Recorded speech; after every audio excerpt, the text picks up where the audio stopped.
امام شافعی فرماتے ہیں کہ جمعے والے دن غسل کرنا واجب ہے، غسل نہ کرے تو جمعہ ہی نہیں ہوگا، اگرچہ ہمارے امام صاحب کے نزدیک سنت ہے، اور یہ سنت بنا کا جمعے کے دن کا غسل سنت بنا کا جمعے کا دن تھا، ہر کوئی اپنے اپنے کاموں سے اٹھا، کوئی کھیتوں میں مصروف تھا، کوئی مال مویشیوں کے ساتھ تھا، کوئی مکان بنا رہا تھا، کوئی کس کام میں تھا، تو وہ جس کام میں لگے ہوئے تھے، جب جمعے کا وقت ہوا تو سب لوگ مسجد میں جمع ہو گئے، اور پھر کچھ لوگوں کو ایک دوسرے سے دقت محسوس ہوئی، تو حضور نبی کریم صلی اللہ علیہ وسلم نے فرمایا کہ کتنا ہی اچھا ہو کہ اگر تم جمعے والے دن نہا کے آیا کرو۔ تو وہ صحابہ تھے،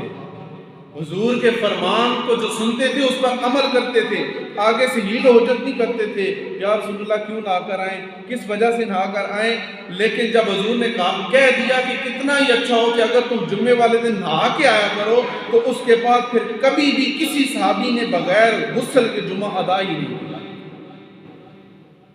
دیکھیں نا، اسلام بڑا ہی خوبصورت دین ہے۔ حضور نے فرمایا کہ کچا پیاز کھا کر مسجد نہ آؤ، مولی کھا کر مسجد نہ آؤ۔ پیاز کھانا حرام ہے،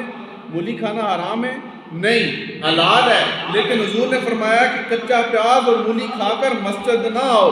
اگر مسجد آنا ہو تو پہلے مسواک کرو، دانت صاف کرو، منہ کی بدبو ختم کرو، پھر مسجد میں آؤ۔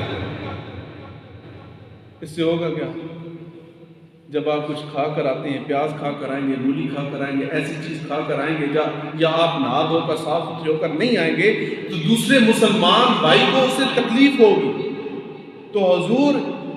اس حد تک اپنے امتیوں کا خیال کر رہے ہیں کہ کسی کو کسی کے دوسرے کی وجہ سے تکلیف نہ ہو، اور ہم ایک دوسرے کو کس حد تک تکلیفیں پہنچاتے